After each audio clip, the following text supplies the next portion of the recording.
Addressing Gettysburg. It's not like the others. You know, the old Gettysburg gas event used to be some like big circus at times. Well, good afternoon, everybody. Good to see you all. Thank you for joining us on this delightful yet windy spring day. My name is Christopher Gwynn. I serve as the Chief of Interpretation and Education here at Gettysburg National Military Park. This program today was originally meant to be part of our winter lecture series. Alas, the winter weather did not cooperate, but I think perhaps it's to our advantage. We got, again, a delightful but windy spring day today. I'm honored to introduce Wendy Allen from the Lincoln Fellowship of Pennsylvania. The Lincoln Fellowship has been a valued partner of the National Park Service here at Gettysburg for decades, and they have most generously co-sponsored this special lecture with us today.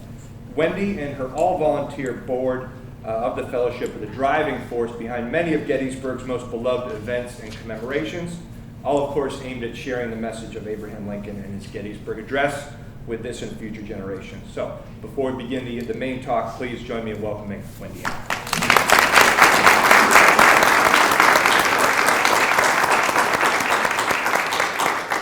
Thank you, Chris.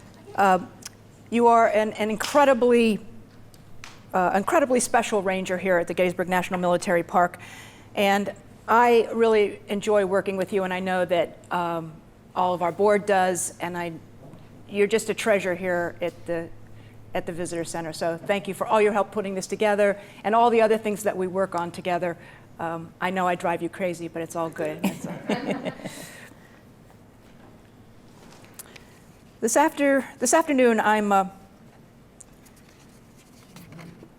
going to skip here. I told Chris I just wanted 5 minutes to tell everybody about the Lincoln Fellowship because nobody knows who we are.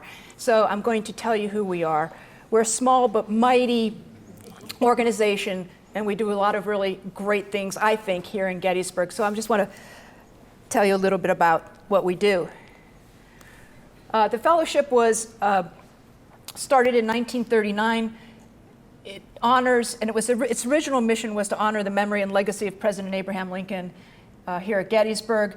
We now still do it with our following programs: our annual commemoration of Lincoln's Gettysburg Address every November 19th for Dedication Day. I'm sure many of you have been to the ceremony up in where the rostrum is. We also have a relatively new program, 8 years old, the 100 Nights of Taps, which we'll be seeing more of in a second. And that occurs every evening. We have a different bugler in the Gettysburg National Cemetery from Memorial Day to Labor Day. We just love that program. We also maintain the return visit statue in front of the Wills House down on the square, probably the most photographed statue in Gettysburg.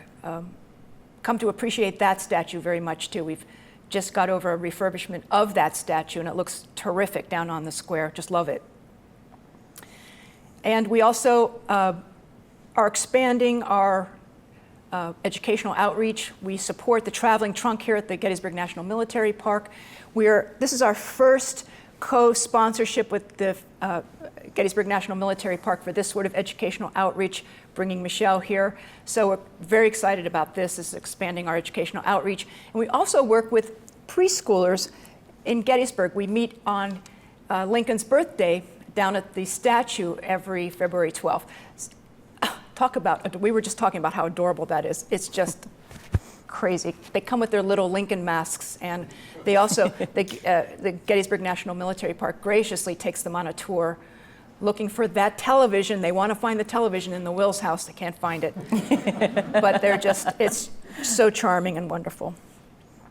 At this time, I would like to turn the program over to my colleague, and I can't say enough great things about John Tuskin.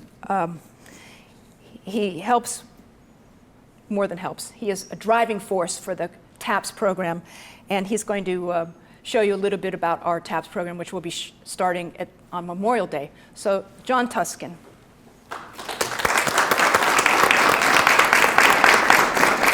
Thanks, Wendy. Good afternoon, everyone. Yeah, we want to talk a little bit about, just take a few minutes before Michelle speaks, to tell you a bit about our premier educational program, interpretive program that we co-sponsor Gettysburg National Military Park, 100 Nights of Taps. See our byline: inform, inspire, and involve. And the overall objective of this program is, of course, to bring folks into the cemetery to talk about when it was created, why it was created, to honor, remember, and grieve the fallen there, and why their stories and why that cemetery is as important today as it was 160 some years ago. So as I said, we're co-sponsors with the Gettysburg National Military Park, so it is an official educational program, not just a ceremony. And we partner with very important partners. We couldn't do it without these partners. Taps for Veterans is our musical connection. Yuri Villanueva, who some of you may be familiar with, he's a world expert on military bugle calls. This is the network that feeds us the buglers. The Licensed Battlefield Guides, another partner. They conduct a cemetery tour 5:30 to 6:30 every evening and feeds into our program. And they also help, they're part of our educational presenters as well. And then our newest partner, the Eisenhower National Historic Site, participates. They also have rangers that come, and they'll do, some evenings we'll do like D-Day. We'll do the anniversary of D-Day. We'll do honor one of the World War II burials in the cemetery.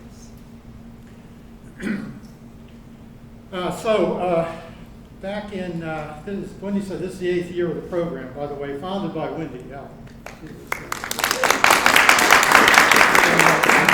Wendy used to do this all herself.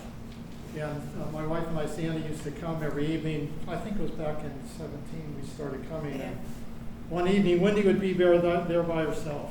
And I said, Wendy, would you like some help? And that's how I became involved. I think about 5 years now involved. Yeah. But also 5 years ago, we began to honor one particular soldier buried there in the cemetery every evening. And that soldier would represent then all the soldiers buried there. And last year, we were inspired by one of the seasonal rangers to think about the unknown soldiers buried there. And you see the numbers there. There's 979 burials in that cemetery are unknowns. So last year we had honored every evening one. We moved gravesite to gravesite of an unknown soldier. And, had that image on a commemorative coin. That commemorative coin, the image is actually he was a ranger here, an interpretive ranger in the park. This year we're honoring Second Lieutenant Edmund Dascom, the 2nd New Hampshire Volunteer Infantry, who was killed July 2nd, 1863 in the peach orchard. He's a very compelling story. He was a student at Tufts University. He was a poet. Actually was almost blind at one point. Very compelling story. Come join us one evening. We'll be talking about him every evening for 100 nights, and we also have some information on our website as well. So just a little bit more, we inform, we inspire, we say. So we inform, this is the educational part. We have, the whole program is only 15 minutes long every evening. And we have, we'll introduce the program, then we have a speaker, either a volunteer, a licensed battlefield guide, a ranger, gives a little educational presentation. One of the concerning maybe where the latest research telling us where Lincoln stood in the libraries, in the cemetery, to give the address, the history and interpretation of Soldiers National Monument. We'll do a little program in the interpretation of Gettysburg Address, among others. We have like history of taps. We have maybe up to 10 now that we rotate through the evening. We inspired, look at the children there. We get a lot of kids. We're very excited about it when we have kids there in the evening. We have a lot of great stories about the children participation. And we involve. This is part of how we educate. And this is a community function. We get segments of all aspects of our society. All of our buglers are volunteers. There's a different bugler every evening. They come from all over the United States. I think last year that we had 17 states, District of Columbia, and Belgium represented. And Alaska. And Alaska. So they're all fun. They come on their own dime. There's a sign up. Taps for Veterans has a website. Sign up March 13th, 15th. That's filled up within hours. So anyway, We have Boy Scouts, we have volunteer community folks who will come up and ask if they want to participate and help us. It's very, very exciting. So I just want to close just with a short video from this past season of 2023 100 Nights of Terror. That's one click, one more click. You got it.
Thank you, John. And before we continue, I just would like to have we have board members. We're all volunteer, our board, and we work so hard. And we've got board members here now. If you could just stand up so that everybody can see, and thank you for all the hard work that you do. It's Ken Kime, Susan Paddock, Ron Perishow.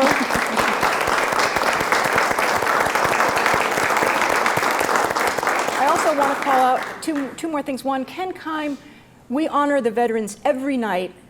We bring them up to the statue. It's so moving.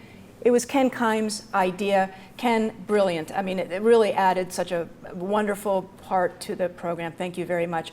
There's also two more volunteers here that I have to make mention. Sandy Tuscan, who takes all those beautiful photographs, and Amy Woodis, who helps out with the program as well. So thank you both. Thank you.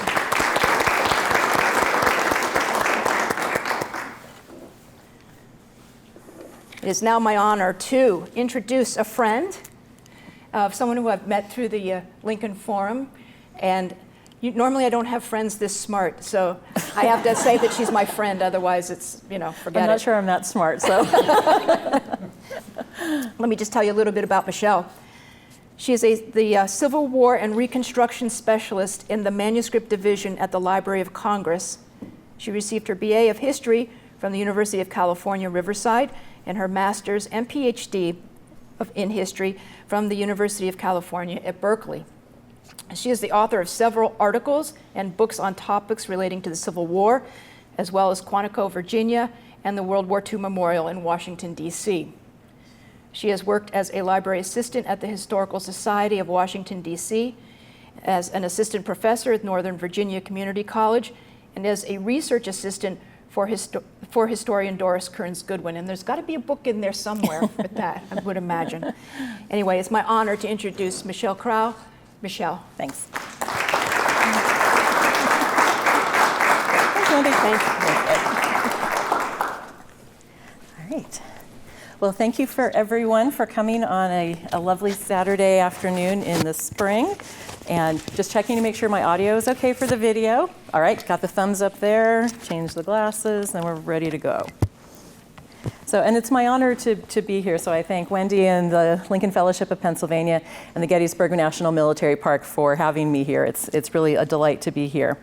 So first let me begin with a little housekeeping. I'll get the slide up. So my talk is Abraham Lincoln in the Archives, quote unquote, new sources and new questions. So my little housekeeping is because my home institution and it is my home institution and a significant center for Abraham Lincoln and Civil War era research, most of my examples will come from the Library of Congress. And they will further skew towards documents because the manuscript world is my home. But I want to acknowledge at the outset that many other archives, libraries, research institutions, organizations, and individuals are doing great work in the field of Lincoln studies with regard to archival materials. And this presentation, just because it's a fairly short one, will highlight just a few of the many projects that illustrate the points I'm making today.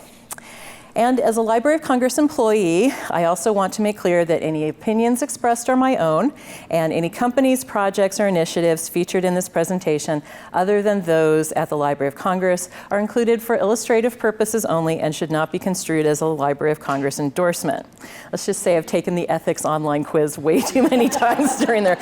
Okay, can't make an endorsement. Okay, so with the disclaimers now on record, so let's start the show. The January 1936 issue of the American Historical Review included an article by historian James G. Randall, the title of which posed the question, has the Lincoln theme been exhausted? Remember, this is 1936. Even then, Randall noted that, quote, Lincoln might seem the most overworked subject in American history. Although dismissive of some of the studies that strained mightily to establish a Lincoln connection, and we always joke about Abraham Lincoln's doctor's dog, that kind of thing, Randall quickly answered his own question as to whether the field has been so fully tilled that further returns will not justify the effort. A confident negative may be returned. Those of us who work in the Lincoln field continue to answer Randall's question with a confident negative. Sometimes a newly available document or other primary source adds another useful item for analysis. Or Lincoln scholars ask new questions of the known materials, or frame their interpretations in light of national conversations in their own times in order to see the past differently. The 21st century, furthermore, has witnessed the introduction of technologies that not only facilitate more democratic access to archival material relating to Abraham Lincoln, but has also given us new tools with which to analyze the data that was already there and thus potentially come to new conclusions. So sometimes what's new with the Lincoln archives is something new, or sometimes it's something old that we can examine anew. Sometimes the new is looking at Abraham Lincoln and his world with fresh eyes that reflect larger societal conversations or awarenesses in the present. Scholars today may be more attuned to issues of race, ethnicity, gender, or the environment in archival sources relating to Lincoln because of the relevance that these subjects we hold today, and these are things we are wrestling with today. So, for example, both Jason Silverman and Harold Holzer have examined Abraham Lincoln's relationships with the subject of immigration, which was an important topic in Abraham Lincoln's day, of course, and remains a hotly debated issue in America today. Each generation brings their own context to the study of Lincoln and returns to the archival records with different questions as a result. And I need to note that the cover art on Jason Silverman's book is the work of our own amazing Lincoln artist, Wendy Allen. Yay! Yeah, and actually, as an aside, all of the covers of the Concise Lincoln Library put out by Southern Illinois University Press feature this Wendy's image in just a different color pattern. So, now, that's not to say that we've already seen everything Lincoln there is to see. Sometimes, quote-unquote, new Lincoln items come to light, or they come on the market. These are new in the sense of having never or rarely been seen before. For example, the RAB collection currently has several Lincoln documents on offer, some of which contain substantive content, such as the item on the left, which is a letter to the staff running the kitchen associated with the Brooklyn Sanitary Fair. And sanitary fairs were these kind of bazaars or fairs that got people in and raised money for soldier relief and soldier aid and things like that. More often, though, quote-unquote new documents are of a more routine nature, and such as military commissions signed by Lincoln, which is what you see on the right here. But even these routine items, when taken together, provide more evidence of what Lincoln had to deal with on a day-to-day basis. The volume of routine documents from Lincoln's presidency serve as a reminder of the incredible burden he shouldered as a wartime president operating with limited resources, particularly in staff. In addition to major considerations about the war, he still had to appoint postmasters, sign commissions, and see to the mundane bits of government operations. Now, realistically, I suspect that most of the major collections containing Lincoln-produced materials have already come to light. But I never say never, because it's amazing what people still find in their attics or family archives. Sometimes it's the case that the text of a document is already known, but access to the original item becomes available. Seeing the original, whether in person or in virtual form, can offer clues about the item and its creator that could not be gleaned from a transcript alone. And this was the case with a letter written by First Lady Mary Lincoln in May 1862. Both Abraham and Mary Lincoln expressed profound grief after the death of their son Willie in February 1862, but their different personalities showed in how they processed their suffering. Whereas Abraham internalized his grief to get on with his presidential duties, Mary Lincoln's grief overwhelmed and at times incapacitated her. Mary referred to her anguish in at least 2 letters written to friends in the months following Willie's death. The text of 2 of these letters had long been known, and transcriptions had been published in the 1972 book, Mary Todd Lincoln, Her Life and Letters. The July 26, 1862 letter to her friend Mrs. Charles Eames was already at the Library of Congress and was the source of the text for this letter in the book. But the editor cited a photograph in a 1928 pamphlet as a source for an earlier, May 29, 1862 letter to Julia Sprigg. The letter itself was not available to the public until it was acquired by the Library of Congress in 2012. And I'm happy to say I was there and I got to help acquire this, so this was very exciting for me. While the transcription is perfectly adequate for the content of the letter, having access to the original not only allows us to double check to make sure the transcription is 100% accuracy, if that level of accuracy is needed for a project, but also to see that Mary Lincoln wrote the letter on monogrammed mourning stationery with black borders, and that signified that she was in mourning. And that, even while acknowledging that her grief remains such that I can scarcely command myself to write, her handwriting itself is controlled and regular. Likewise, correspondence written later in her life corroborates other evidence that both her physical and mental well-being had declined over time.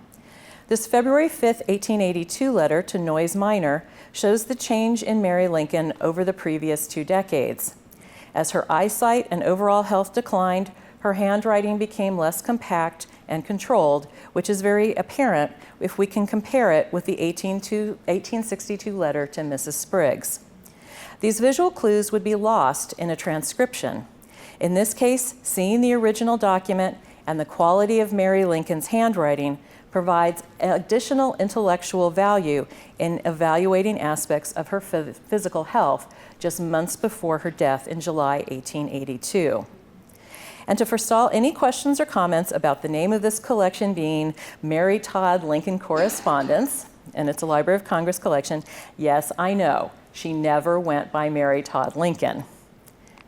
She usually signed her name just Mary Lincoln, but her official Library of Congress name authority record is Mary Todd Lincoln, even though the authority record itself acknowledges that she did not use that name. Now, adding the Todd reflects both the widespread use of her name in this way and aids in discoverability of materials about her in the catalog record. More often than original Lincoln documents being acquired, collections are added to archival holdings that were either created by other people, but which shed light on Abraham Lincoln or his world through direct observations or opinions of the writers. Some quote-unquote new material adds significantly to our understanding of Lincoln and or his world, while other sources contribute new voices to the interpretation of Lincoln and his legacy. And what follows are a few examples. In 2011, the Library of Congress acquired a small collection of letters Mary Lincoln's sister, Elizabeth Edwards, wrote in 1860 and early 1861. She was then living in Amherst, Massachusetts, to get her son settled at school, but she wrote home to her daughter, Julia Baker, back in Springfield, Illinois. And luckily, the timing coincided with Abraham Lincoln's nomination by the Republican Party as its presidential candidate in 1860 and his election that November. How Elizabeth Edwards wrote to her daughter about these events is, at least I think, instructive about the family dynamics between the two sisters at that time, and this tells us something about the relationships in Abraham Lincoln's world. Elizabeth wrote to her daughter on May 20th, 1860, just 2 days after the Republican Party nominated her brother-in-law as its presidential candidate. Now, one would think that the leading topic in Elizabeth's letter to Julia would be about her brother-in-law being nominated as a presidential candidate. Nope. She goes on for 3 pages about her children's education and a recent storm before she actually gets to news of Lincoln's nomination on the last of the 4-page letter. And even then, at least I think it reads like a dig at her sister. How gratified your Aunt Mary must feel at Mr. Lincoln's nomination, Elizabeth wrote, with what, again, I perceive to be a bit of snark. I do hope that her ambition may be fully satisfied in November next. So now maybe I'm reading the snark into it, and she's just saying, I hope her ambition is gratified. I'm not entirely sure, but to me that tells you something about that relationship. When Elizabeth wrote Julia on November 27th, 1860, after Lincoln's election, her commentary again focuses on the personal and about how Abraham Lincoln's election has impacted her. Quote, have you not been amused to see the newspaper notice that Mrs. Lincoln intends to take her sister, Mrs. Edwards, with her to the White House? How do such annoying stories originate? But my favorite part of this letter is this. Of course it is known here that I am the sister of the wife of their worshipped president-elect. And of course it is an exceeding trouble to me, for I am now obliged to dress more and to make more effort to play the agreeable. When questioned as to the resemblance between us, I represent myself as about 10 years older, of course, and always doing her ample justice. And by the way, Elizabeth was only 5 years older than Mary. What is the most wonderful thing about this letter to me is Elizabeth's pulling back the curtain to show how Lincoln's election began impacting the lives of people around him. Now his sister-in-law must dress better and be nice to strangers because of their relationship, and she is definitely not happy about it. But honestly, if anybody in my life became the president-elect and I actually had to dress up to go to the grocery store or be nice to everybody, that would probably annoy me too. So I sympathize with Elizabeth here. A new acquisition by the Prints and Photographs Division of the Library of Congress also adds an insider's perspective on the Lincolns, and one that I think presents Mary Lincoln in a more sympathetic view. The Lillianquist family collection of Civil War photographs in P&P recently expanded to include a small collection of letters and memorabilia of Nurse Rebecca Pomeroy, who was detailed to the White House in 1862 to look after Mary Lincoln while she coped with Willie's death. To some eyes, Mary's grief was excessive or perhaps even self-centered and prompted questions about her mental stability. Pomeroy, who had suffered the deaths of 2 children of her own before the war, noted that nothing is the matter with Mrs. Lincoln but deep sorrow, such as others have felt, and being a fashionable woman of the world, the blow falls hard.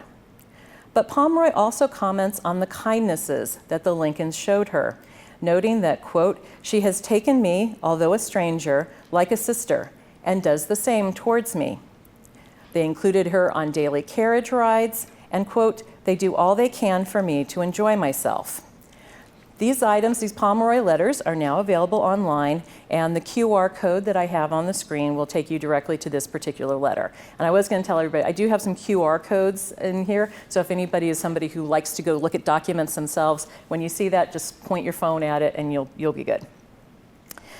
More often, the newer archival acquisitions relating to Abraham Lincoln are those created by individuals who had only a passing interaction with him or observed him from afar, especially during his presidency. But these primary sources are also valuable in providing more evidence of how he was perceived by the public or by soldiers who fought in his armies. In March 1864, Colonel Nathan W. Daniels, who previously served as the white commander of black troops in the 2nd Louisiana Native Guards, passed Lincoln near the War Department in Washington, D.C. Daniels recorded in his diary that he, quote, met old Abe coming along through the scene with a common gray shawl wrapped around him, democratic in his appearance as the most radical of that persuasion could demand, his tall body swaying to and from like some huge force in a storm. He looked troubled and cross, as though the sea of, and there's an illegible word in there, in which he is now the most important object, was particularly tossed and lonely. But Daniels did not approve of Abraham Lincoln's policies on emancipation or Reconstruction, so his sympathies only extended to the burdens that Lincoln shouldered, not about what he did about them. And he continues on in his diary. I politely saluted the deputy that he fills, but not the man, as I have but little respect for Mr. Lincoln as an individual. I consider him anything but a reformer or a radical. He is a drifter and only acts when forced and by public opinion. So as far as the political radical Daniels was concerned, quote, he has served the purpose for which he was elected and must now pass into obscurity. So much for Daniels as a predictor of the future. But this one passage in his diary paints both a vivid word picture of how physically burdened Lincoln appeared to an observer in 1864, and how unpopular he was with many radicals in 1864, and that they hoped he would have moved farther and faster on emancipation. So this is kind of what you can put in where if you assume that everybody thought Abraham Lincoln was going to win re-election in 1864, these kind of opinions are exactly what he was dealing with at the time. And I will mention here that, as is very apparent on the screen, Daniels' handwriting, especially when cross-written, like you see in this diary, can be very challenging to read. That's an understatement. So luckily, the donor of the diary prepared transcripts, or in some cases summaries, for much of the 3-volume diary. These, as well as the diaries themselves, are available online. In addition to being an abolitionist and an Army officer, Nathan Daniels was also a spiritualist. And that part of his life is very much in evidence in the diaries, especially while he was in Washington, D.C. And he encountered Mary Lincoln in that context because he attended spiritualist things that she was part of. So in some ways, the Nathan W. Daniels diary is a bit of a Lincoln twofer because you get Abraham and Mary, and you get Clara Barton, by the way. In another category of what's new in the Lincoln archives is materials that have always been there and have been used by scholars, but some important follow-up questions were not asked. For years, scholars have pointed to the fact that on January 8, 1862, Lincoln checked out of the Library of Congress Henry W. Halleck's 1846 textbook, Elements of Military Art and Science, because he was so frustrated with the inaction of all of his military leaders. Historians speculate that perhaps Lincoln thought he would study the principles of war as a sort of DIY project in order to become more involved in military affairs and be able to act more on his own behalf. But it occurred to me at some point that I had not seen many, if any, scholars ask the follow-up question: when did Lincoln return the volume? We all know he checked it out, but did he return it, and when? In checking the LC borrowing ledger, we can see clearly that he returned it on March 24th, 1864, just a couple of weeks after Ulysses S. Grant became the General-in-Chief. So, now, I have to say, not everything listed on these pages in Lincoln's account was a book that he necessarily checked out. Others at the White House availed themselves of his borrowing privileges. Most likely, Mary Lincoln requested the volumes of Victor Hugo in French. Lincoln didn't read or speak French, so it's definitely not him. Mary did, so that's why we assume Mary checked out the Victor Hugo. So you have to think of Lincoln's account as kind of a family Netflix account. Not everybody is watching the same things. Thank God for Netflix. That analogy, it just works so perfectly. We can be fairly certain that Lincoln checked out Halleck's War Manual when he was frustrated in January of 1862, and we can infer that he felt confident about returning it just after Grant's appointment in March 1864. Either that, or by then he'd figured he'd got the hang of running the war and just didn't need the book anymore. Regardless, it's an interpretive point that was just waiting for the follow-up question to be asked. But in terms of Abraham Lincoln in the archives and what's new, technology, online access, and digital humanities projects have been by far the biggest game changer in the last 20 years. Digitization of archival collections has increased exponentially, leading to a democratization of access for any range of projects by a wider cross-section of creators. For some archives or some collections, you no longer have to come to the Library of Congress, have the time and money to do so, to be able to have access to those collections. So that's what I mean about democratization of access. It's much freer for everybody. Many institutions that hold Lincoln collections or collections related to Abraham Lincoln have begun digitizing these resources. For example, when the Lincoln National Life Insurance Company of Fort Wayne, Indiana, decided in 2008 to close its Lincoln Museum, the collection was ultimately placed at both the Allen County Public Library in Fort Wayne and the Indiana State Museum in Indianapolis, and the collection was separated out mainly by genre of material, so paintings and more three-dimensional things went to the State Museum. The items in the Lincoln Financial Collection are in the process of being digitized and made available on a publicly available website. The materials are also grouped in categories, such as magazines or newspapers, or if a user is more interested in seeing objects that are organized around a theme, there are several curated groupings available. And since we are in a consequential presidential election year, perhaps the 1862 or 1864 election might be of interest to you. So in that way, they are not only digitizing the materials, but they're putting them in a kind of more easily digestible group of themes. In addition to this website, for the Lincoln Financial Collection specifically, the Allen County Public Library offers digitized content representing several collections of Lincoln materials in their holdings. Perhaps you're interested in Lincoln photographs. A whole selection awaits you. And again, this material is free and available on the internet, which allows scholars, students, educators, artists, and the interested public to access the content for their own interests or research projects. My institution, the Library of Congress, is an essential resource for the study of Abraham Lincoln, and over the past 2 decades has been actively digitizing selections of its popular Civil War era collections to make them accessible to anyone with an internet collection. So just a glance at our ever-growing digital collections homepage suggests the breadth of the library's holdings on many subjects, including the wealth of Civil War sources from many different genres of materials, such as Civil War maps, and by the way, that's Gettysburg, sheet music, photographs, Lincolniana, and of course, the magnificent Abraham Lincoln Papers. And because we're all here for Abraham Lincoln, let me also mention that some of the collections in the manuscript division that the manuscript division has put online over the past decade or so that directly relate to Lincoln or the Lincoln administration. They include the papers of Cabinet Secretaries Edwin M. Stanton, Gideon Welles, Salmon Chase, and as part of the Blair family papers, those of Postmaster General Montgomery Blair. We've also put up the papers of Judge Advocate General Joseph Holt, who not only worked with Lincoln on many legal matters, military legal matters during the war, but was also involved in the trial of the Lincoln assassination conspirators and continued to correspond with people about this case for years and years afterwards.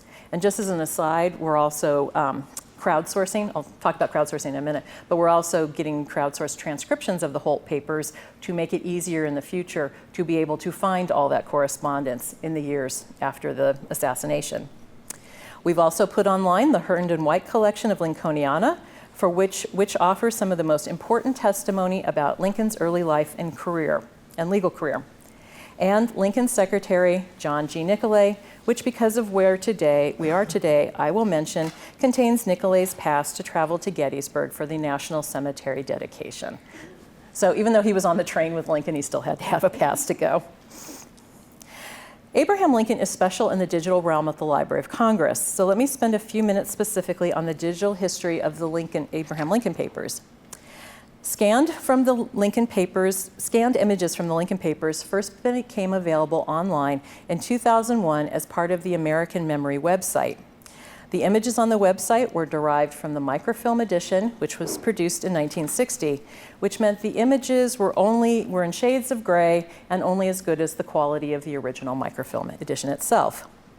Now, unlike most other presidential papers at the Library of Congress, then or now, the materials in the Lincoln Papers were presented at the level of the individual item, as opposed to in groups at the folder, the volume, or the microfilm reel level. So as an aside, if you go to some of our larger presidential papers, we are doing them from the microfilm, and an object might be an entire microfilm reel, so you may have to slog through 1,000 images to find what you want. So that's why Lincoln is so special, that you can just get down to that granularity. Each item in the online Lincoln Papers was identified by at least some basic descriptive metadata, like the name of the author, the date, and a word or two about the contents of the letter or the document. With approximately 20,000 items included on the Lincoln website, even providing that level of basic metadata was no small task. Then the Lincoln Studies Center at Knox College in Illinois prepared annotated transcriptions for roughly 10,000 of those documents, selecting those that were written by Abraham Lincoln, those deemed to be historically significant, or which represented a range of Lincoln's correspondence. Because of this item-level presentation, available metadata, and transcriptions for the most significant documents, the collection for the first time was keyword searchable, with the results listing the relevant items individually. Clicking on the hyperlinked item opened a new page with the image of the item and access to any available transcriptions. This American Memory presentation of the Lincoln Papers revolutionized Lincoln studies by making the collection available to scholars and the public alike, wherever they might live, providing that they had internet access. More than a decade later, access to the Lincoln Papers expanded even more. In connection with the 2009 Lincoln Bicentennial, the the Library of Congress, in part of a cooperative project, began scanning in high resolution more than the 20,000 original documents in the library's Lincoln Papers. The present iteration of the online Lincoln Papers, which went live in 2017, offers additional features, original materials not included in the previous presentation, and the replacement of images derived from the microfilm edition with full-color images scanned from the original documents. The new Abraham Lincoln Papers site contains an expanded essay on Abraham Lincoln and emancipation and a complementary timeline of emancipation with links to relevant materials. A new timeline of Abraham Lincoln's life also offers similar hyperlinks to associated documents and images, such as in 1837, Lincoln's letter to his then fiancée, Mary Owens, which is truly one of the least romantic letters written by any fiancé ever. Honestly, go on and you will understand why she didn't respond and they didn't get married. It's awful. Better for Mary Lincoln, though. The color images on the updated Lincoln website represent the highest resolution scans available at the library and can be downloaded in several different file formats. Each individual image now offers a specific URL that not only opens that image, but also retains the bibliographic information about the item, which it didn't do on the American Memory site. Images can now be rotated online for easier viewing of text written in multiple directions. The American Memory website served us well for over 15 years, but the new Abraham Lincoln Papers provides far more options for delivering a higher quality product to our users, as you can see by this side-by-side comparison of the first page of the Nicolay copy of the Gettysburg Address. So the kind of grayscale on the left is what it used to look like, which was revolutionary even in its own time, but now you can see the original and really, zoom in on aspects of it. Now available for the first time on the updated Abraham Lincoln Papers site are the autobiographical statement that Lincoln provided to Jesse Fell in 1859. That wasn't on the microfilm, so now we've been able to get it. The gold medal with its purple presentation box presented to Mary Lincoln on behalf of the people of France in 1866 to commemorate her husband's life. And a cigar box label from the 1860 presidential campaign promoting Abraham Lincoln with his Honest Old Abe nickname rendered in very phonetic Spanish.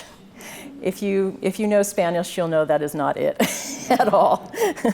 And again, just as an aside, our colleagues in the Prints and Photographs division have another cigar box label with Stephen Douglas on it. And I love it because he was the little giant.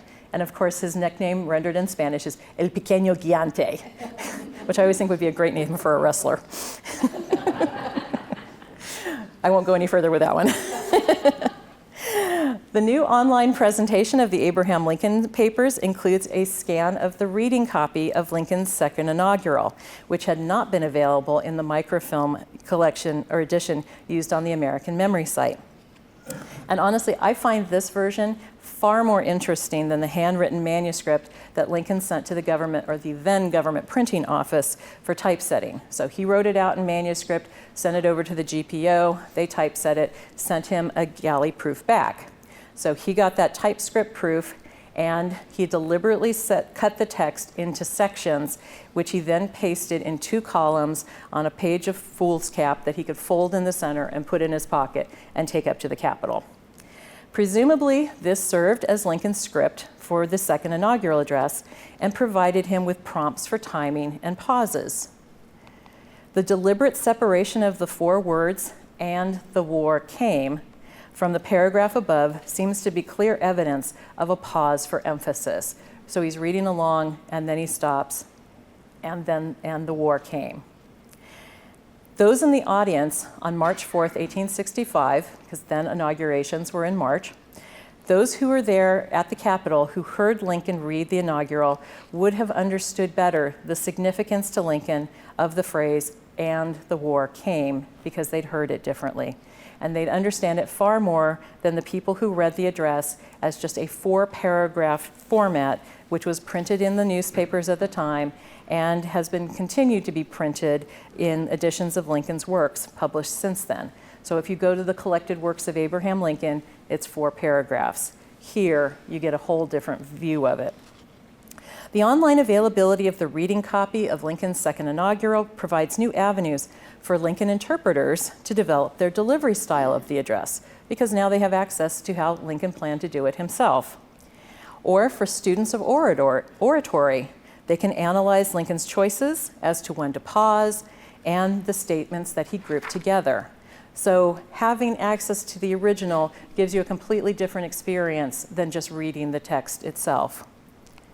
Furthermore, the new availability of a full-color, high-resolution scan allows for even closer analysis of the physical document itself, such as Lincoln's handwritten emendations, because he continued to tinker with it just until the last minute, and the visible glue stains from the construction of the script. So that's what those colored blotches are on the edges.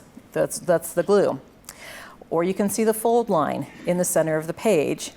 And I only recently noticed what could be evidence of Lincoln's fingerprints, because you can imagine that as you're cutting and pasting all these little fiddly things, he probably got his hands stuck in the glue, and when he pushed it down, he pushed down, and as the glue aged and yellowed, his fingerprints became more visible.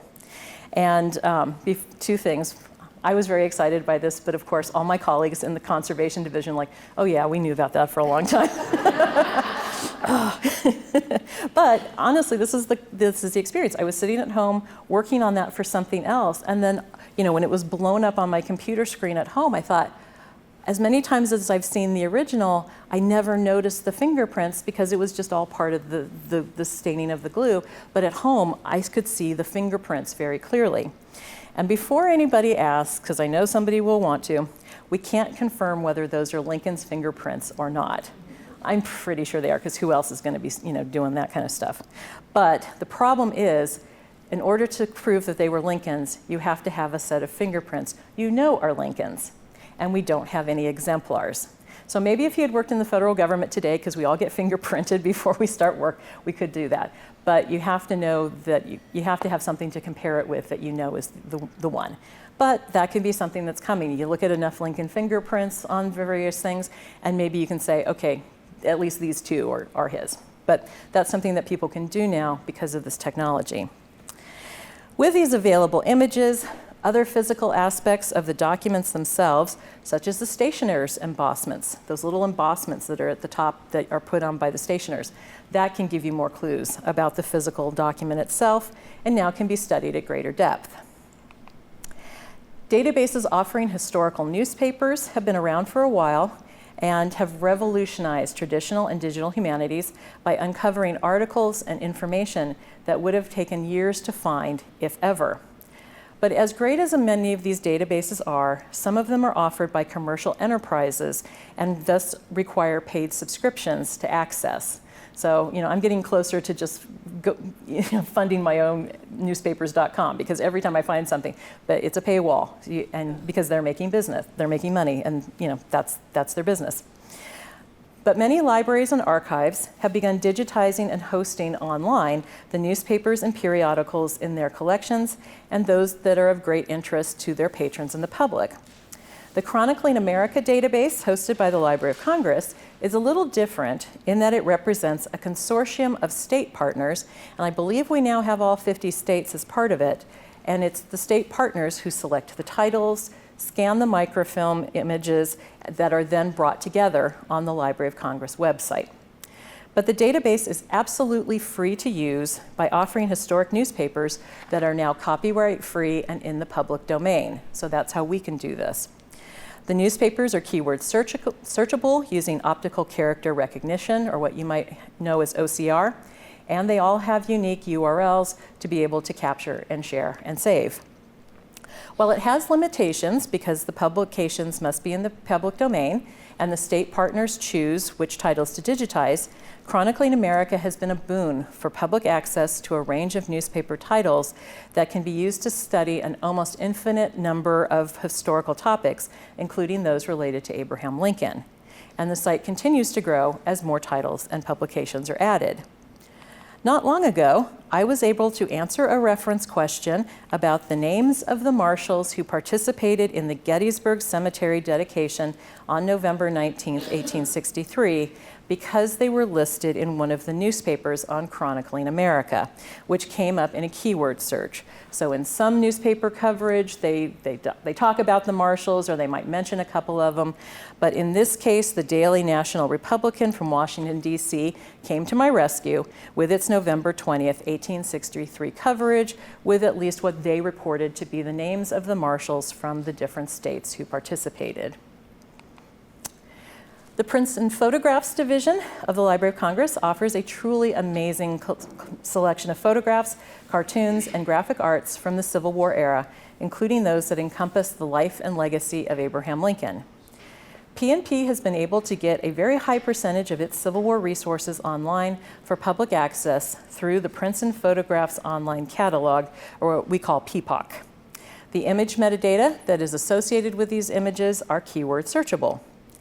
And if you search for Abraham Lincoln, you will find everything from the earliest known photographs of Abraham and Mary Lincoln from the 1840s, to lithographs representing the Lincoln family at the White House, to campaign buttons from the 1860 election, to a 2019 photograph by photographer Carol Highsmith of the Lincoln home in Springfield, Illinois. And we continue to add more things all the time. Now, the examples I gave above focused on individual institutions digitizing their own Lincoln-related collections. Other projects have endeavored to aggregate materials from a variety of repositories and private collections to provide even greater access to Lincoln resources.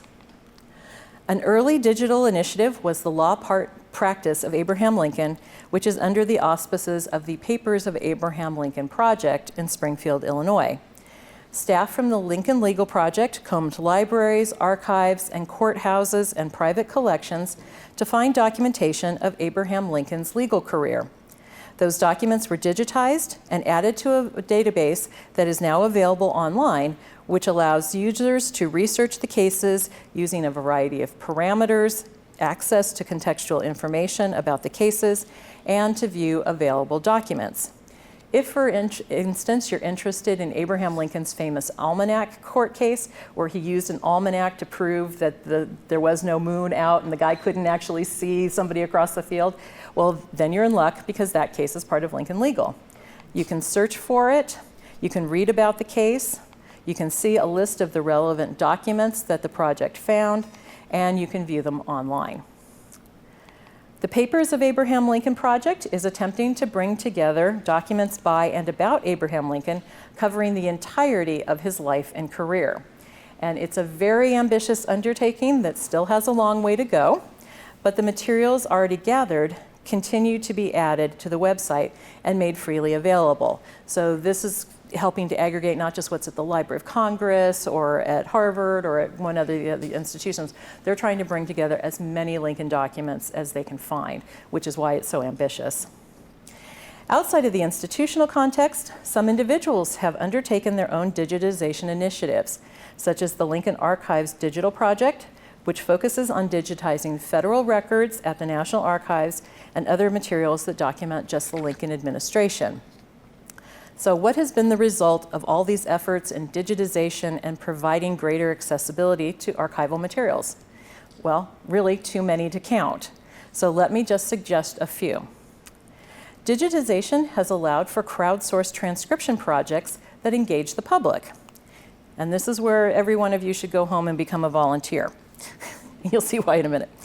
Starting in 2018, the Library of Congress instituted a new crowdsourcing program called By the People. One of the first projects was the Letters to Lincoln campaign, which leveraged the work of volunteers, just people in the public. They didn't have to be scholars. It was a very easy thing to do. So it was all volunteers who to complete transcriptions of the remaining 10,000 items that had not been previously transcribed by the Lincoln Studies Center. And they finished. I should also say that. And just as an aside, as terrible as the pandemic was for everybody, it was such a boon to crowdsourcing, because people were at home and they didn't have anything to do, or many people didn't, and they decided, let's check out crowdsourcing and transcription projects. So our completion rates went through the roof on our various campaigns, and that got people even more engaged with history, with our materials, and other transcription projects had similar benefits that way. But now that the transcriptions have been integrated into the Lincoln Papers website, they not only provide enhanced keyword search capability, but importantly, they also increase access to the full collection for those who cannot read cursive handwriting, which is becoming a huger and huger problem all the time. So we have had people who have come in and say, I can't read any of your documents because they can't read cursive handwriting because they weren't taught in school. And I sympathize because shorthand wasn't something that was widely available when I was in high school. So I can't read shorthand, which means I can't read a ton of things in my own collections because people had clerks that were taking down notes in shorthand. So it's a similar kind of thing as one mode of communication becomes antiquated, it's harder for people to continue with that. So that's the other boon about doing this. For people who can read cursive handwriting, they're helping those who can't. And the availability of transcriptions and additional metadata, in turn, has already allowed scholars to find relevant documents through keyword searching that they would not have had the time to find if they had to go through everything one by one.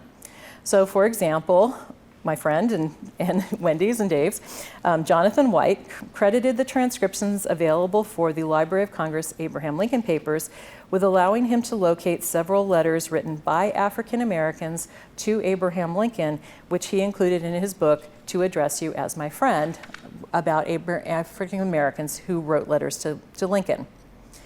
Similarly, transcription data sets and other OCR programs can support data visualization and textual analysis projects on a host of subjects using a range of digital tools. So word clouds are nothing new, but I tried my hand in making them with the texts of Abraham Lincoln's first and second inaugural addresses using the transcriptions in the Lincoln papers, because I was kind of curious as to which words would rise to the top on both. And the word clouds are, the more it's repeated, the bigger it is and the more prominent in each thing. So clearly the first inaugural address is a far larger document because it's just tons more words in there. But the word clouds capture important aspects of each address, even if you don't read the addresses themselves. The first inaugural preferences legal and political issues like constitution and government, which is not surprising given the circumstance of secession and impending civil war in March of 1861. The war and spiritual concerns dominate the second inaugural as Lincoln tries to wrestle to interpret the meaning of the war for himself and the nation. But in both, the words union and right appear with about the same percentage of repetition, providing something of a through line for Lincoln during his presidency. And I think if you study Abraham Lincoln even a little bit, you know that union and right are actually pretty big through lines for him. Someday, maybe mapping software might be used to map Lincoln's correspondence, providing data for a visual analysis of where his correspondents wrote from, on what dates, and the subjects that they wrote about. And honestly, if it's presidential, I guarantee you the biggest thing is going to be patronage. Can I have a job? That is, if you look through our presidential papers, that is the biggest source of things. I'd really like a job. Can you help me with this? It's patronage always. But one of my absolute favorite examples of how new technologies and new questions can utilize archival materials to form new interpretations about Abraham Lincoln is an animation project that innocently set out to determine where the speaker's stand was when Lincoln delivered the Gettysburg Address. Christopher Oakley, a Lincoln enthusiast, a former Disney animator, and now a professor of new media at the University of North Carolina, Asheville, had his students learn animation techniques and principles and design by creating a digital Abraham Lincoln delivering the Gettysburg Address. You're an animator, learn how to do this by animating Lincoln. As part of that project, Oakley and his students needed to know where the platform was in order to place it in their virtual world. So you've got Lincoln talking, where is he speaking from? And if you know anything about the cemetery, there's at least, like 4 different places that people have thought, and they're probably all wrong, but that's okay. GIS data and satellite maps allowed him to create the proper landscape, while period photographs and illustrations helped him plot the immovable objects on the ground that day, including the gatehouse of Evergreen Cemetery, the flagpole, and Edward Everett's privacy tent, because he was an older man, and that was basically the porta potty of the day. We won't even go into that one. But it doesn't move. That's the important thing for this project. It is staked there. But the historical record on the platform itself quickly proved contradictory and inadequate, which sent Oakley on a 13-year rabbit hole of research.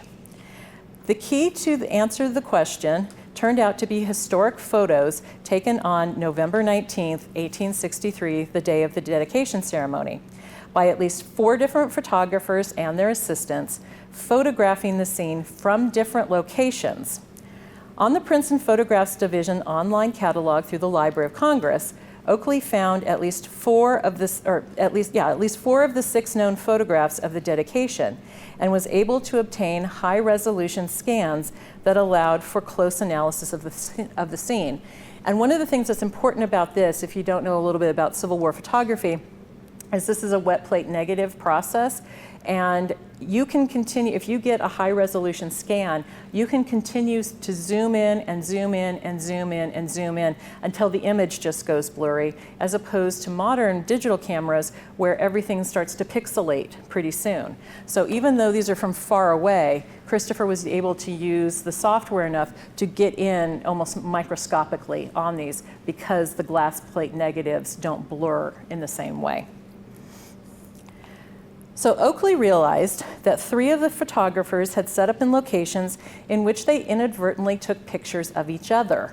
So they're trying to take pictures of the scene, but they're photographing each other as they're doing it, which then allowed him to triangulate where the platform had to be in relation to the known immovable objects. So that little triangle where the arrow is pointing at had to be where the possible location was, based on the math.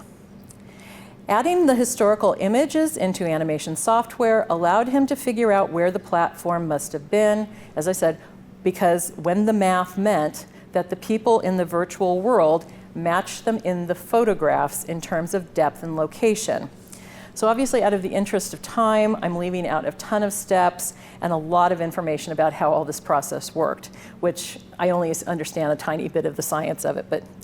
But if you are interested in learning more, a recording of Christopher Oakley's full presentation to the 2022 Lincoln Forum is available on C-SPAN, and that QR code will get you right there if you want to watch it. So I know Wendy and Dave and I were in the audience, and it's worth a watch. Yeah, he got a standing ovation, and we were all pretty excited. He was on the front page of the New York Times the next day, so that was pretty exciting. As part of trying to reconcile the real photographs and the virtual world, Oakley and his students concluded that the platform had to be a different shape than was previously thought, and employ a different seating arrangement than had been described by some of the observers. According to Oakley's computer modeling, only a trapezoidal platform with orchestral seating in the front and risers in the back can reconcile the seemingly odd angles to each other of the seated dignitaries in front, the variable heights of the attendees in the back, and a stage that actually holds the dozens of people known to have been on the platform at that time. And there is Abraham Lincoln on the platform, presumably greeting other VIPs in the crowd. By the way, the fencing that's shown here in the computer model on the left, which today divides the National Cemetery from Evergreen Cemetery, was added long after 1863. So they didn't put the platform on top of an iron gate. So it's just, again, melding the two. Apart from just how cool all of this is, what I love about Oakley's project is that he was able to access archival Civil War photographs online and apply 21st century technologies to map them in a 3D animated world. He asked different questions of known sources and reached new conclusions that he thinks provides the best estimate or evidence of where Lincoln stood when he delivered the Gettysburg Address. Well, I think everybody acknowledges that it is still Lincoln's words that matter the most and continue to resonate throughout the generations. Park Service staff report that visitors want to know where Lincoln stood when he gave the Gettysburg Address, and they want to stand in that location and kind of have the experience. So if the question continues to be asked, then the answer actually matters. Since Chris Oakley is a good friend and I have visited the platform location with him a few times. I now go to that spot when I'm in the National Cemetery. Knowing approximately where Lincoln stood allows me to look over the grounds that would have been in his sight line. Not everybody looking at him. When I stand, I think, what did Lincoln actually see that day? And how does that give more importance or significance to his words? I imagine him seeing the freshly dug graves just beyond the crowd, which you can see in the photograph. And that adds urgency and poignancy to his words about soldiers having hallowed the ground with their sacrifices and urging increased national resolve to ensure that government of the people, by the people, for the people would not perish from the earth. So there was never really any doubt that the Lincoln theme has been exhausted, and based on the continued robust scholarship on Lincoln that takes advantage of existing sources, new resources, and advances in technology, the Lincoln theme should continue to be fruitful well into the future. And wherever the direction it goes, the libraries and archives will be there to support the work. Thank you.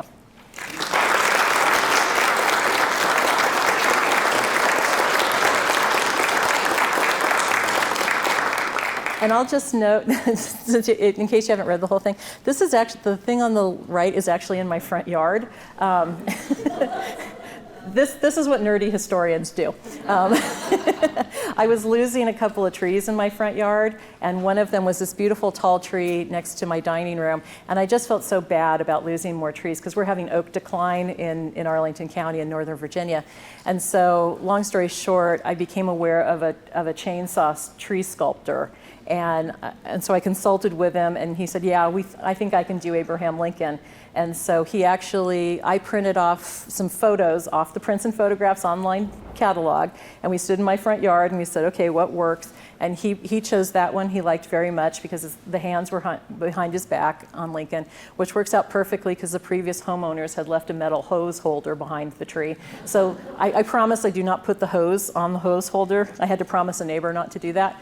But in any event, we actually made Lincoln on the stump with the tree. So, but that was also how archival photographs continued to support something new, because as the tree sculptor Andrew Mallon was working, he actually would say, so what does his collar always do this, or what does he look like from profile? So I continued to turn off photos from the Prints and Photographs online catalog, and he would refer to them as he was chainsawing. So you never know what's going to come out of the archives.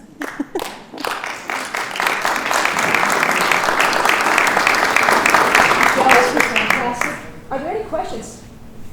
I have a question about I think it's Nathan Daniels. That sideways handwriting, was that something that was common, or is it saving paper, or? It's kind of doing both, and you do come across it because it's usually a paper-saving device. Now, in Daniels' case, it was, because what's very interesting about his first diary, because there are 3 diaries in the set, before he went back to Louisiana and unfortunately died of yellow fever.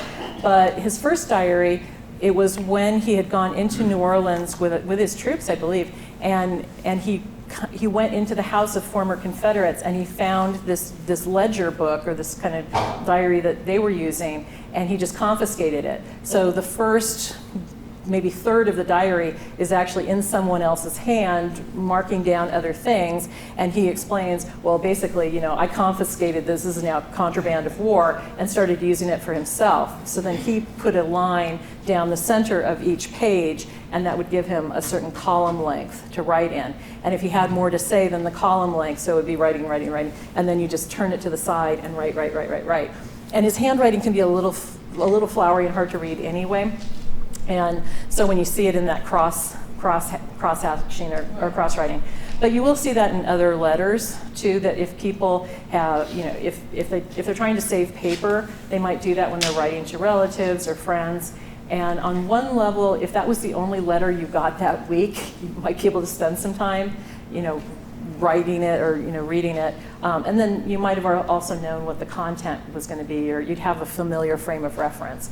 But so it does kind of drive historians, anybody who's reading it, crazy when you get it, because you think, oh God. And to my mind, it's almost like, remember those magic eye things from back in the 90s and 2000s? That you can kind of see one thing and then you have to kind of go cross-eyed and look a little way to be able to see it. So, I'm hoping again with AI at some point that even if it could make the text going this direction one color and the text going the other direction another color, at least because your eye can distinguish it a little bit better. But yeah. So by and large, it's not the same author. It's No. usually a different, I'm not just some guy going, okay, well, that was 1862, and now I'm going to turn the book sideways and I'll fill you in on 1862. No. And so it's usually the same letter, or so you'll often see it if somebody's writing and they don't want to take out another piece of paper, or if the postage is going to be different, or they don't have another piece of paper, then it's, okay, let me just turn it the next way. And I can't remember if I have any in my collections, but I know people have seen that, uh-oh, we ran out of paper, let's just turn it again and write the other way. So, it's kind of, in some Civil War diaries, you see something, it's not necessarily the cross-writing, but I had one that was actually a donation that I was so thrilled with because it was a Civil War soldier who was, writing about his experiences. And when I first got the diaries, I started reading and I'm perfectly happy with what I'm seeing. I thought, let me just skip to the end and see what happens. And the handwriting got tiny. And it turned out because he was at Andersonville.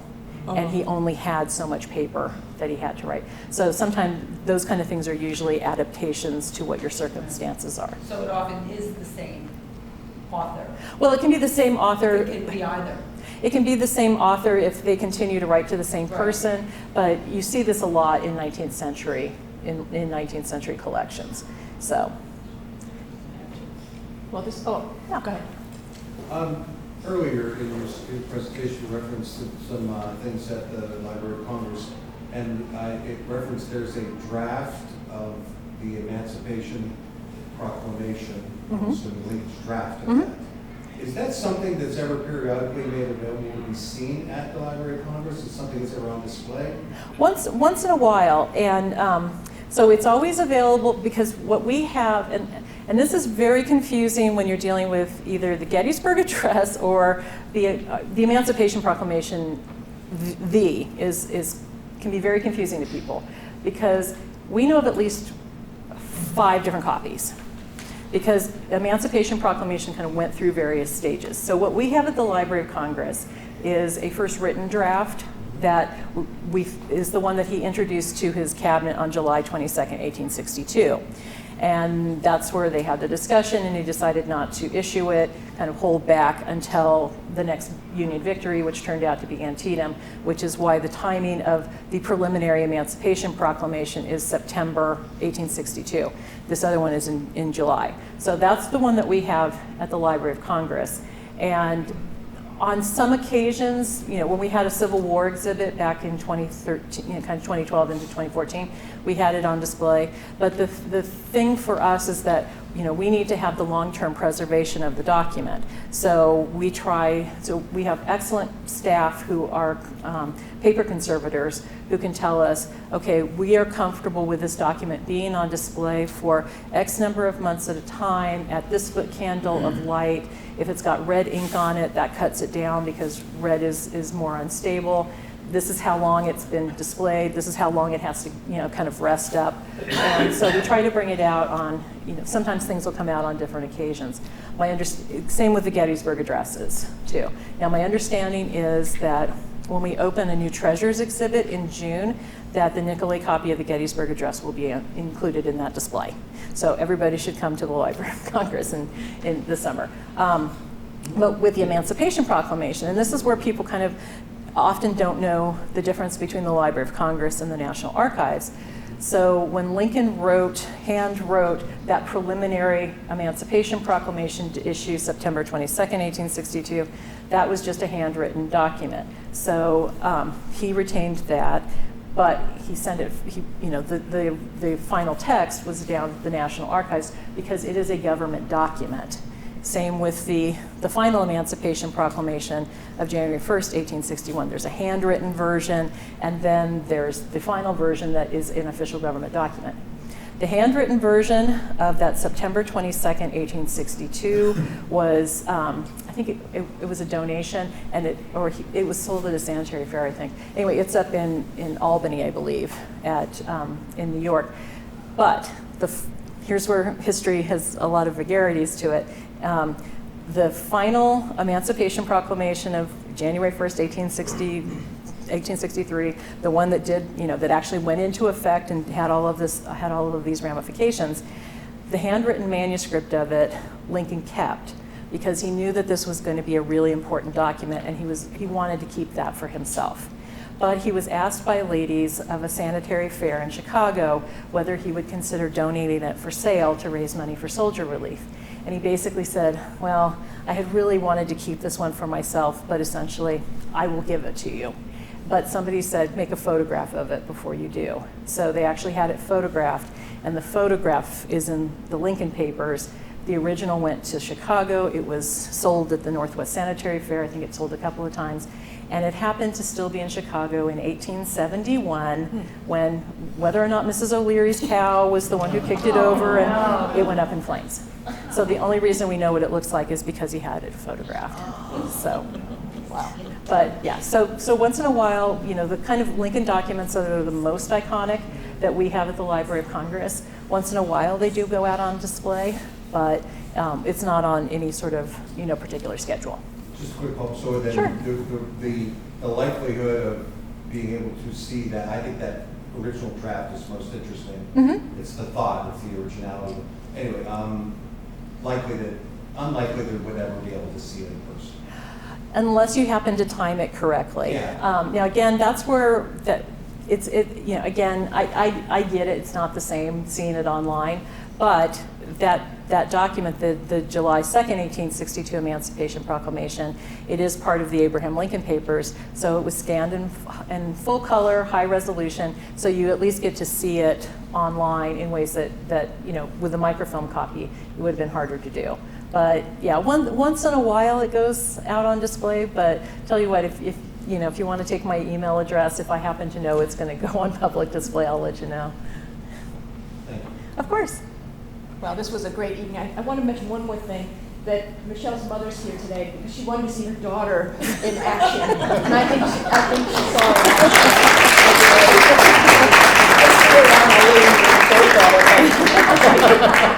action. She lectures me almost every week. Well, I promised to drive her around the battlefield, so that's great. That's great. Yeah. If you wanted to come and do research, is that something you do by appointment at the Library of Congress? How does that work? It depends on what division that you're going to research in, because the thing to know about the Library of Congress, particularly in terms of our absolutely phenomenal American history resources, is that most things, there's always exceptions, but most things are in different divisions depending on the genre of material. So if you're doing manuscripts, they're likely with my division. Prints and photographs has most of the graphic arts and photographs, the map division, rare book and special collections. And that's because many of these things need special storage considerations, and then the people who are working with them gain expertise on how to deal with those particular documents. And I'm going to dispel a myth for everybody right now because it came up the other day. If you come to the manuscript division and you are going to be working with paper materials, we are not going to give you white cotton gloves to work on. If you went to prints and photographs and you're handling film that has emulsion, that your oils on your fingers are going to do permanent damage, or you're working with metals or something like that. But for manuscripts, when we're working with documents, because that's what everybody sees in every movie and all the books, we got out the white gloves. The problem is that you lose dexterity when you have cotton gloves on. Now, if you have surgical, the kind of surgical gloves or the nitrile gloves, you're okay. But if you're with white and cotton gloves and you're trying to turn pages, you are actually losing dexterity and you're more likely to damage things. So having clean hands is the most important thing to working with documents. So depending on the reading room, if you're coming to the manuscript division, for example, we no longer require appointments. There was that kind of transition after COVID when we were coming back on site. For us, you can just walk in. The thing I will say is some of our materials are stored off site. So it's always good to look at the catalog record or try to gauge, is this something, if it says Fort Meade, it's going to need more time to be ordered. But look at the websites for the individual places because they all have their own special policies. But the Library of Congress is a pretty accessible place, and we're always happy to welcome people in if your research supports it. Now again, with the manuscript division, if you come in And the collection that you're interested in is either available on microfilm or in a digital form. We'll require you to look at that first. That's what we call a preservation surrogate, because we don't want our materials to be loved to death. So by having this digital or this preservation surrogate, it allows you to get what you need and then preserve the things. But there are some other things that when you come in, people are always astonished by this. It's, well, we don't have a digital surrogate of this particular thing, so here it is. You know, please treat it nicely. So, and I actually have a donor sitting here in the audience, so we are going to treat your diary very well. Wow, this was great. Thank you so much for coming, Chris. Thank you so much for helping.